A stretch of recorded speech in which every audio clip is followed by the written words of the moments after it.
आज विधान परिषदेमध्ये नवीन उपसभापतींची निवडणूक होणार आहे आणि अतिशय चांगल्या मतांनी बहुमताने सचिन अहिर निवडून येतील याची मला खात्री आहे। आणि या संदर्भामध्ये चांगल्या प्रकारे अजून विधान परिषदेचं काम व्हावं म्हणून त्यांचं योगदान असेल, त्यांना मी मनापासून शुभेच्छा देते।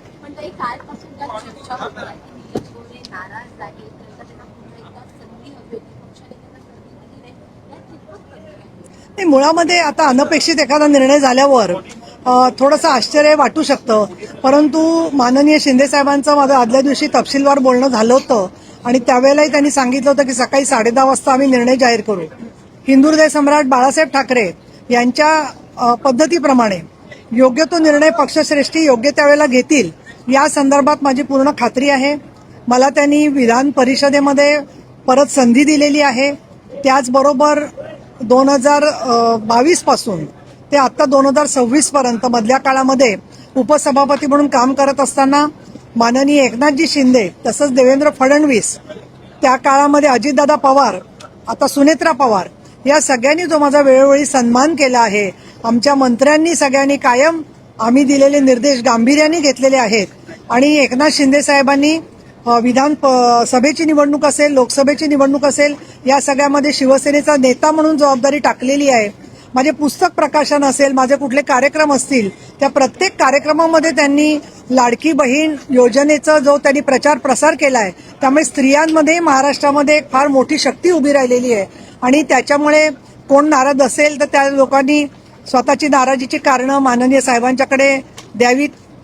आम्हाला आमच्या पक्षामध्ये चांगल्या प्रकारची कामाची संधी मिळेल अशी मला जरूर खात्री वाटते, पण माझ्या मनातल्या नाराजीबद्दल तुमच्या मनात जेवढी चिंता आहे तर तुम्ही ती चिंता पूर्ण काढून टाका असं मला वाटतं। आणि उद्धव ठाकरेंची एकजूट होईल असं वाटतंय का? कारण का त्यांनी ते आमदार विधान परिषदेचे निवडून गेले, त्यांच्या चिन्हावर त्याची नोंदच केली नाही निवडणूक आयोगाकडे, त्यामुळे सचिन अहिरांवर तर कुठलीही कायदेशीर कारवाई होणार नाही। सुनील शिंदेचे ते गांभीर्याने धनुष्य बाणावरच त्यांची कायदेशीर नोंद आहे, त्यामुळे ही एकजूट उद्धव ठाकरेंची त्यांना होऊ शकते का पुढच्या काळात? हे पण मी असं वाचलेलं आहे की ते काही सभापतींना पत्र देणार आहेत, त्यांचा कायद्याचा अभ्यास बघून ते जे काही करतील त्याच्यावरती आमच्या पक्षाच्या वतीने योग्य ते उत्तर दिलं जाईल। त्यामुळे मला असं वाटतं की त्यांचं काय चूक आहे का काय बरोबर आहे हा संपूर्ण फैसला न्यायालय, माननीय सभापती आणि माननीय जनता यांच्या अखत्यारीमध्ये आहे। त्यामुळे मी त्यांच्यावर काहीही बोलू इच्छित नाही।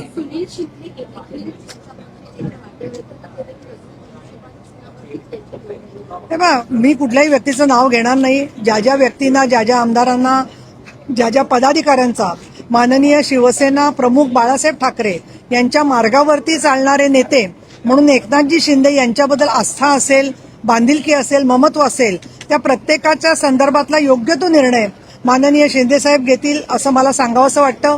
दुसरं, तुम्हाला बाकीची सुद्धा जर का काही कामं असतील, समाजहिताचे प्रश्न आणि इतर सगळ्या गोष्ट, तर याच्यावरती जसं तुम्ही लक्ष ठेवलंय तसंच लक्ष आणि आम्हाला सहकार्य कायम द्या असंच मी आपल्याला सांगेन। ताई, एक पेड़ गिर गया है चेंबूर में कल, उसमें एक बच्चा की मौत हो गई, उसको लेके काफी सवाल उठाए जा रहे हैं। ये बहुत ही बड़ी दुर्घटना है और मुझे ऐसे लगता है कि जब बहुत बारिश होती है तो कई बार पेड़ अच्छा तो दिखता है लेकिन बाद में कभी वो गिर जाएगा इसका कोई पता नहीं होता है।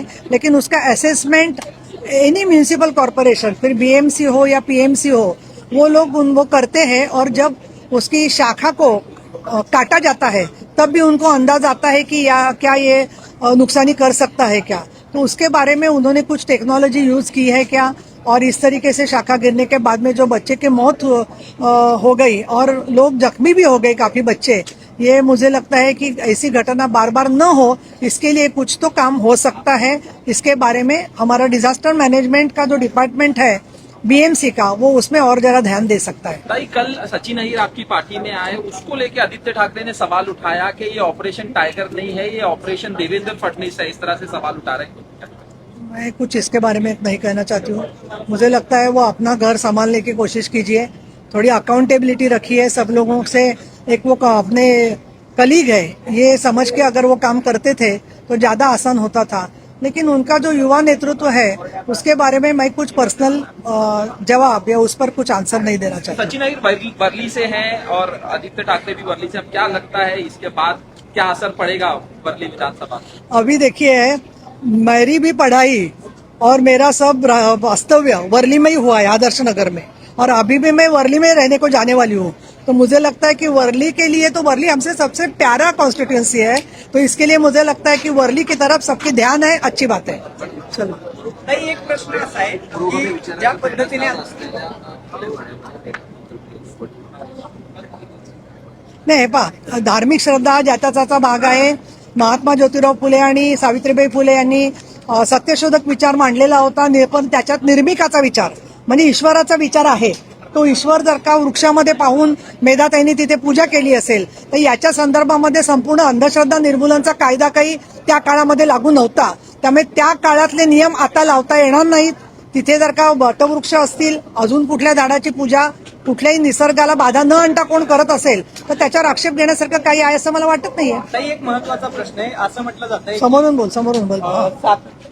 सातारा प्रकरणी तुम्ही जो निकाल दिला होता त्याचा भाजप नाराज होतं आणि त्यामुळे तुमचा उपसभापती पदाचा पत्ता कट झालाय. तुमची भूमिका काय? तुम्हाला खरंच असं वाटतं का? यात तथ्य काय? मी काय करते, तुमच्या सगळ्या प्रश्नांचा अभ्यास करते आणि मग तुम्हाला